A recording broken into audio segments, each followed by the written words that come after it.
Today's video is going to be how to Tpcastt a poem. Alright, so the first thing you do when you're getting started is to understand what we're doing and the purpose of doing it. This purpose of this program here, the Tpcastt, is to help you understand how to create an analysis of a poem. So you've already learned the vocabulary, you know about alliteration, allusion, metaphor, similes. So now let's put those things into practice. So together we're going to Tpcastt a poem.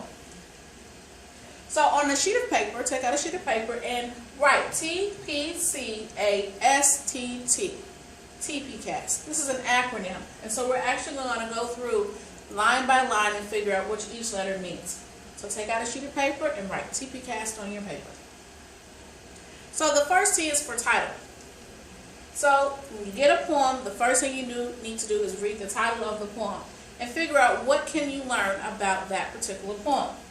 Now, some of your poems are so simple, Sonnet 77, Sonnet 78, and you're thinking, I can't learn anything from that title. That's not true.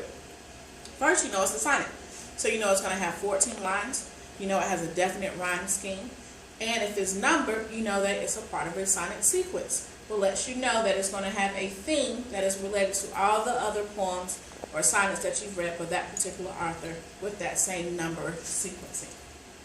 So T is for title. So come up with a prediction. What do you predict the poem to actually be about? Write down your predictions. If it's a sonnet, most likely it's about love. Most of the poems you're reading in your textbook are about love. Death, love, the Bible. They didn't have but a whole lot of subjects to choose from. So most of them are about that. So we'll come back to this title again later after we've read the poem. But the first T is for title. Now the second step, it doesn't have a letter to go with it, but I must actually explain this step to you because some people skip that step. I need you to stop and actually read the poem. After you read the title, go through and read the poem. P is for paraphrase. And to paraphrase is to change the wording of something, put it into your own words. It is not the same as summarize. Paraphrase, you're putting it into your own words, but you're writing it as if you were the speaker. So paraphrasing, like I said, is putting something into your own words, and you're going to actually have to stop and think on this one. It's not a line-by-line copying from the poem. You actually have to stop, read, you may have to go back and reread again and reread again. But after reading the poem, rewrite it in your own words. This is going to force you to make sure that you understand what the poem is about. So instead of reading line by line, read for a complete thought. Read until you get an ending punctuation, like a period, an exclamation mark, or a question mark. Those lines equal one complete thought, as opposed to trying to read line by line by line.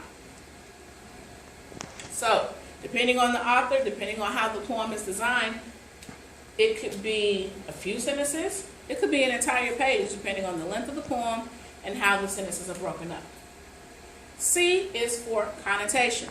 Now, connotation is the easiest thing to do because that's level one. That's just your literary devices. So we know about assonance, alliteration, diction, simile. Those are the kind of things that you're looking for inside of your poem. I'm going to call all of these out. If you need further information on those, you can use your glossary in the back of the book. Apostrophe, assonance, rhyme, alliteration, personification, diction, onomatopoeia, similes, implied metaphors, a metaphor, nope, that says meter, hyperbole, and a direct metaphor.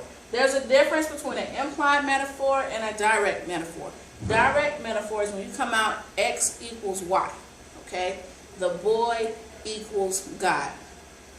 Implied metaphor is not directly stated in the poem, but you're to assume that the boy might equal God. So first thing you do, go through and figure out your figures of speech and the effects that they have on the poem. Then look at the sound. That will be your alliteration and your assonance. That's your rhyme, that's your slant rhyme, that's the repetition of consonant sounds, alliteration, boom, boom, Belinda. Words that actually start off with the same letter, and it helps carry the sound of the poem, the rhythm of the poem. So these are the four vocabulary words that we've already studied. They should be in your notebook, but like I said, if you need help with any one of these, write it down on your notes. Ask us a question in class about it tomorrow. So the A is for attitude. And we all know what attitude is. Attitude is another way of saying tone, right? Tone is the author's attitude towards something. So, it could be excited. It could be worried. It could be congratulatory, jovial. You could be frustrated or confused, right? Those are some of the things, the emotions that should be coming up as you're reading. And the emotions do not stay the same. A poem can start off with excitement and end in melancholy at the end, depending on if the boy actually gets the girl. She may die, because a lot of the poems you're reading are back in the day poems, and people were dying at the age of 30. They're falling in love and they're dying all in the same year. So you have to check and see what's going on with the poem and figure out what emotions or attitudes are coming up in the poem. The person could just be dejected, let down. So tone is the attitude of the speaker toward the subject of the poem. Like I said, your subject could be love, it could be death. S is for shift, because remember, shift happens. So it may start off happy, and it could shift to something else. So anytime there's a change in time in the poem, change in tone, change in speaker, there is a shift.